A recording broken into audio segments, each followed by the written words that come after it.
God is good all the time. And all the time.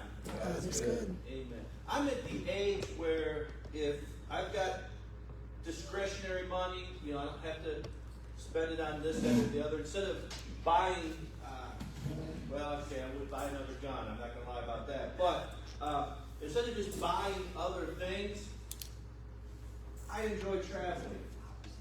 Instead of accumulating something that may or may not wear out, or you may get tired of, whatever, I'd rather travel. I'd rather go somewhere and have that memory and that experience. And I feel blessed to have traveled as much as we have. I've been to every state in America except for Hawaii. Most of that's because my dad was an over-the-road truck driver who took me with him as a kid. But we've traveled. We've been on the other side of the ocean a couple of times. Not much. But really, I feel like I've only seen a fraction of this world. It's big. It's a big world. And it's hard not to have a deeper appreciation for the planet we live on when you think of all of the diversity in the animal kingdom. We used to have chipmunks at our house, and I thought they were a problem. And then these stray cats took up, and now we don't have any mice, any chipmunks, any squirrels on our place, right? But you look at all the different animals out there. Elephants, kittens, monkeys. Jacob and I, we pumped out at the Bright Zoo. Did you ever make it to the zoo, Jonathan? We did like a penguin exhibit out there. There's monkeys. When you think of all of the animals, and then, right, this is my favorite season, the fall. You think of all of the different weather patterns that we have on this planet, right? There's a place in Russia, I read this book about these man-killing tigers in Russia. There's a place in Russia that has rainforests and it gets deep snows. It's the only place in the world where all these different weather patterns happen in the same place. And I'm telling you, it was a great story about this tiger that go to this village and kill these people. Man, it was an incredible story. And then these ex-military guys, they hunt down this tiger. But you think about tigers, and you think about weather, and you think about geography. We live in one of the most beautiful places. We're not an hour from the Smoky Mountains, where the Appalachian Mountains come down, the Blue Ridge Mountains are right there, right? Think of deserts. Like if you've ever been out to Death Valley. Tammy and I have been to the Grand Canyon a couple of times, right? You see the Grand Canyon. We've got the Grand Canyon of the South, right here at the Kentucky-Virginia border, the breaks. We pumped concrete there too. Oh my gosh. Favorite day of us working together. It was beautiful. It's 1,500 feet below sea level, whatever. We're pumping these pads for zip line courses, and all of a sudden I hear this. And the sky gets dark. And we're working with these kids out of Kansas City. I said, boys, we're about to get hammered. The sky turns like a storm comes. And the path that we're on, we've got 300 feet of hose up, turns into a creek. And I'm thinking, this is awesome. It's like Last of the Mohicans. We get in the truck, and Jacob's got his shirt off. He's like, this is the worst day ever. he was like a drowning cat. All of the variety in weather, right? When I was a kid, we lived in Phoenix for a while. And we spent the weekends out in the Tonto National Basin, right? I still take my boots out to this day. I told that before because it's true. Think of all of the beauty that surrounds us. And now think how difficult it is to imagine that at one time this world did not exist. Who had to memorize this in school? Gunner? Everybody. Scott? Who remembers it? Yeah, okay. Communion quiz. Don't take communion. Oh my. It's the periodic element chart, right? So iron is Fe, helium is He, right? Magnesium, Mg, right? Do you realize that the building blocks for reality did not exist at one point in time? There were no laws of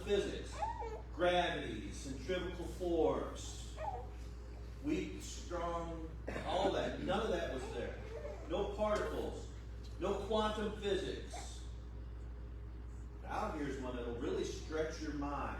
That should keep you up at night at least once in your life. You should have a hard time falling asleep thinking about this. Time did not exist. At one point, time did not exist. I don't know what you think as far as human history. How long have we been here? 100,000 years? 10,000 years? I don't care what you think. I'm indifferent to what you think about that. But in the tens of thousands of years of human history, humanity has argued about, has the world itself, the universe itself, has it always existed? Has it come into existence and collapsed and existed again? Do you know it was not until May 20th, 1964, so think of all the tens of thousands of years in history, until May 20th, 1964, that we knew definitively that the universe had a beginning. Two guys, Penzias, I don't know how you say his last name, and Wilson, worked for Bell Labs. And they were doing some testing with like this 20-foot satellite antenna. And they were trying to tune it in where there was no noise, no background noise. And they accidentally, you should read it sometimes, just Google the story of the accidental finding of cosmic background radiation. But I think it's a fascinating story. You may not. But it was the first time in human history that we had definitive proof that the universe came into existence at a point in time. People debated it philosophically, theologically, scientifically. We didn't know until 1964 that the Milky Way, the galaxy, the universe all came into existence at one point in time. And that's where the Bible kind of starts. I'm talking to you today about the God that you didn't know you needed. Moses, when he writes Genesis, he's not doing like you and I try to do when we talk to people and try to prove God exists. Moses never tries to do that. Nowhere does he try to prove God exists. Moses, instead of trying to prove that God exists or that there is a supernatural, tries to clarify and set the record straight on who the real God is. Right? When Moses, now this is going to be hard for a lot of Christians to hear, when Moses writes Genesis, there are older creation counts already written. The Epic of Gilgamesh is the oldest written creation story. And it has a guy like Noah. And there's a massive flood. I love the conclusion of that one because the gods are waiting for him and they're starving like flies for him to feed them. They're dependent on him. The Egyptians, thousands of years before Moses writes, they had a creation account. Moses is not the first one to record a creation account. He comes along, inspired by God, to set the record straight on how creation happens and who the real God is. Genesis 1, verse 1 and 2. In the beginning, God created the heavens and the earth. The earth was without form and void, and darkness was over the face of the deep, and the Spirit of God was hovering over the face of the waters. This passage is pregnant with meaning. It is filled with so much theology, with so much depth, that if we don't take time to read over it, we sell ourselves short. You and I spiritually shortchange ourselves if we don't spend a lot of time thinking about this. So, number one, the interesting thing here is, verse 1, God creates the heavens and the earth. But also we get to verse 2, and in the Hebrew, which I'm going to give you a disclaimer, I didn't like Hebrew. The alphabet looked like chicken scratch. When I took Greek, I already had like a 500-word vocabulary just like you. You know a lot more Greek than you give yourself credit for. You ever go to the heart doctor? What do they call them? Cardiologist. That's a Greek word. Kind of like that big fat Greek wedding. Everything comes back to the Greek, right? And fits with it. Cardio, heartologist to study. Cardiology, you already knew that. Heart study. Something happens here. And in the Hebrew, when it says the earth is without form, it's void, it's darkness, it's absolutely chaotic. It's dark. It's God's creation is destroyed between verse 1 and verse 2. I think that's the period of time where Satan is cast out. There's a war in heaven. And between verse 1 and verse 2, something traumatic is happening to destroy the world that God has created. Cosmic battle. And now Moses is letting you in on this epic, ongoing story. It's already started. But it gets even more interesting. Again, I like Greek more than Hebrew. In Hebrew, there is more than one Hebrew word for God. El, is the generic word for God. And it's a loan word. It's a borrowed word. It's not original Hebrew. They borrowed it from a language before them. But that's not the word we have here. The word for God here is Elohim. Don't ever make the mistake of Valentine's Day of looking at those little angels and calling them cherubs. There's no S for Hebrew. It's cherubim. I am is the plural. Elohim. It's a plural word for God. Father, Son, and Spirit.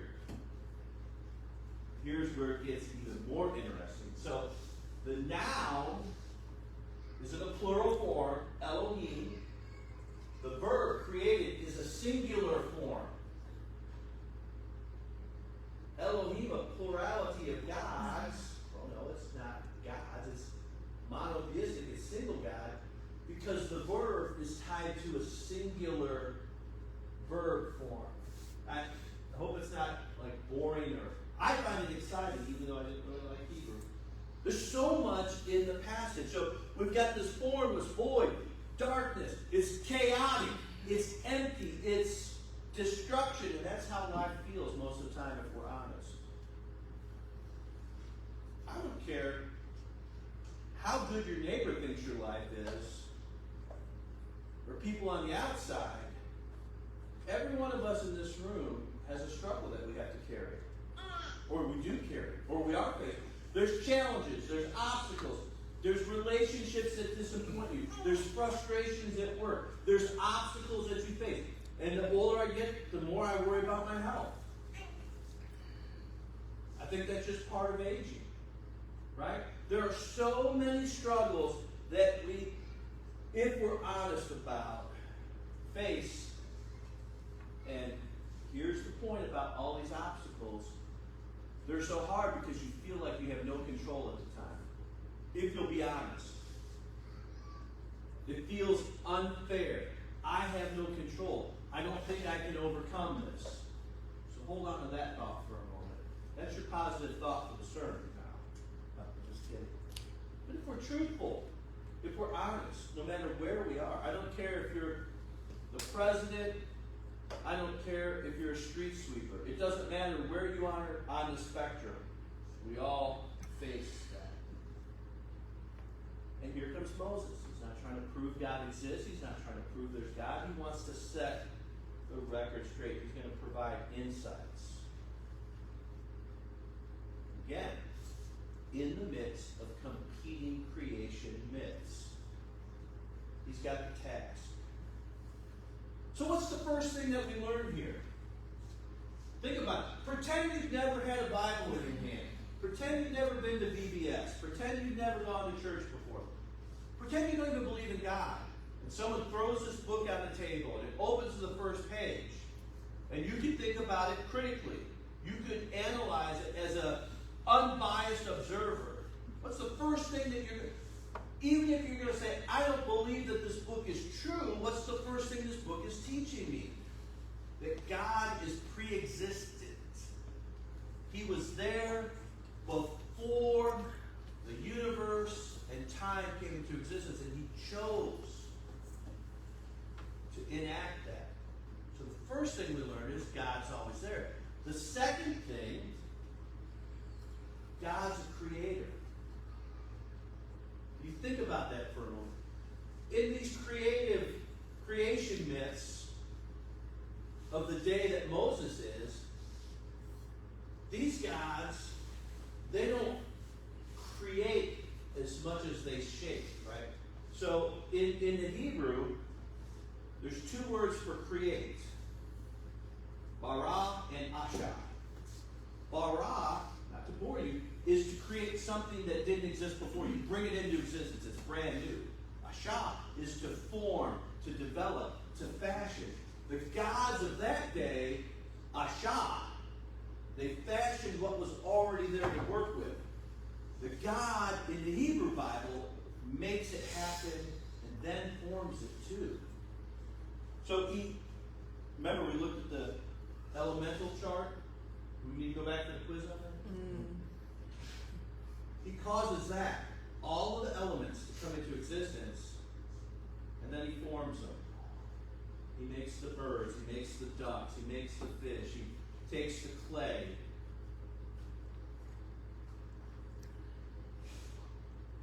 Right? Breathes the breath of life. Ruach. The same word for spirit here. Ruach. Which can mean breath, wind, or spirit. Something is about to happen. It's chaotic. And God is hovering over the deep. It's over the face of the waters. And there's an anticipation. I get goosebumps thinking about it. There's an anticipation of what's going to come next. He forms it. He causes it to happen.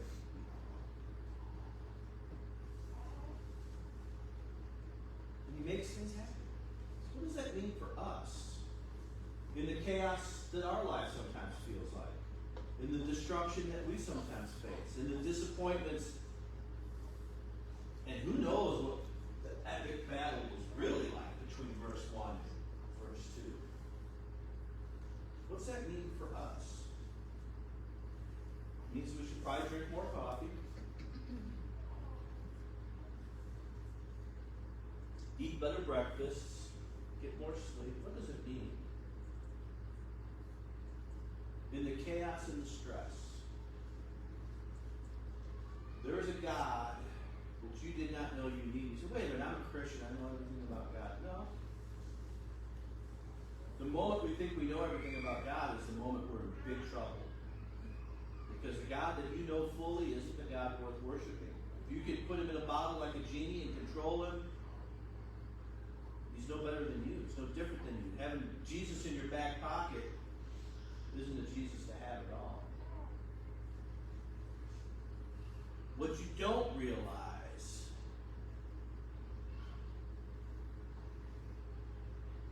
because we just give it lip service. We really do. We say it, but we don't really mean it. You can rely on God. Listen to me, church. You can depend on God. You can trust God. We say it, but then I'm going to fix this myself. I'm going to tame this chaos. You can't. That's what you don't know. You're not God. You're created in God's image, but you're not God. You cannot tame the chaos. Oh, well, I trust God, but let me fix this. How does that look? How did Dr. Phil used to say that? How's that work for you? He had a good saying. I can't remember. How's that working for you? How's that working for you? How's that working for you? Right?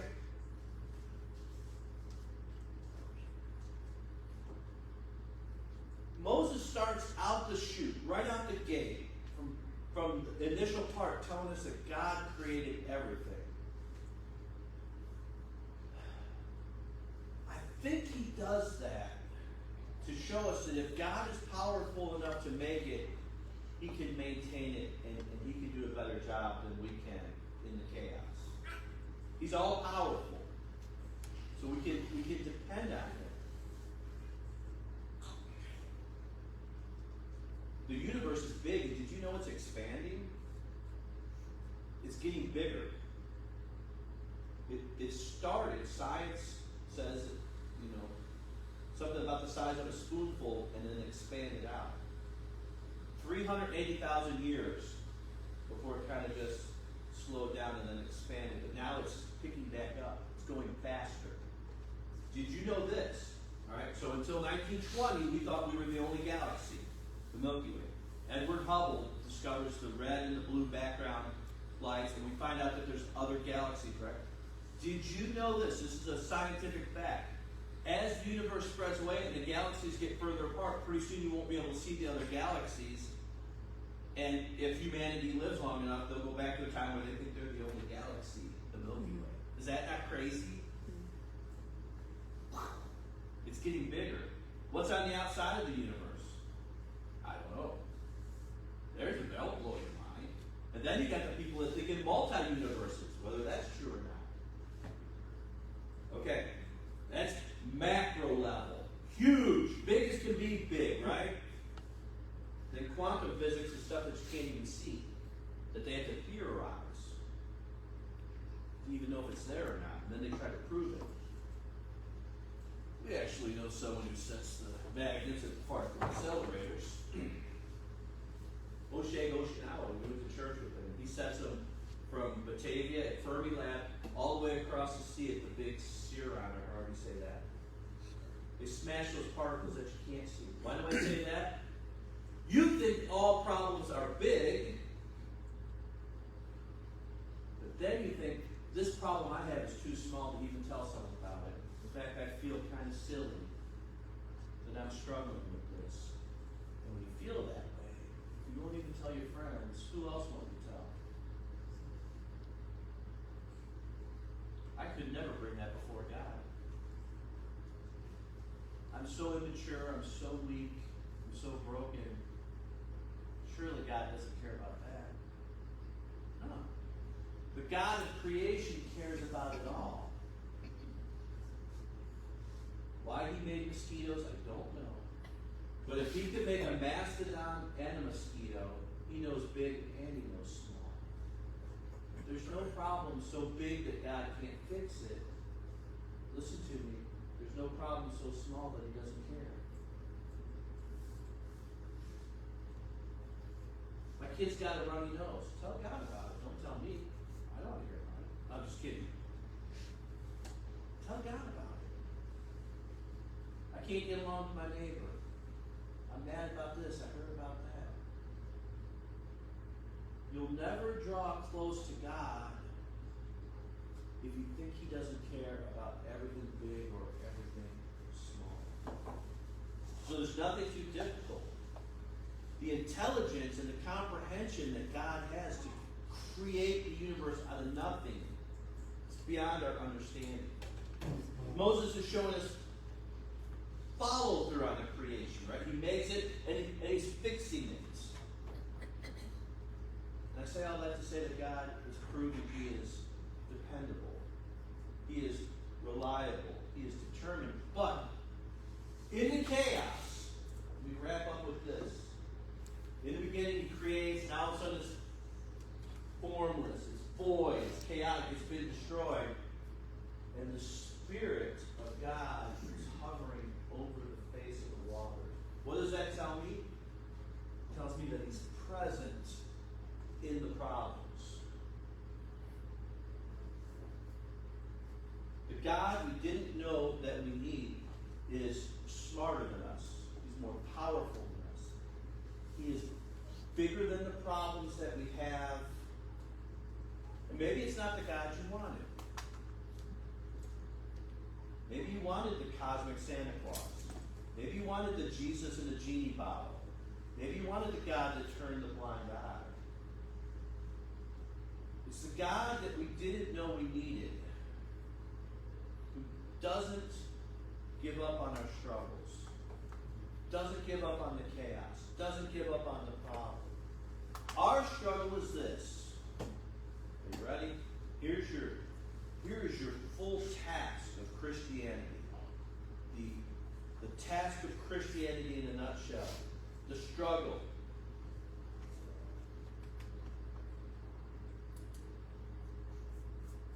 To surrender, to submit. That's the hardest step. To surrender my heart, my will to someone more powerful, to surrender and to submit. We didn't know we needed him, but that's the God we serve.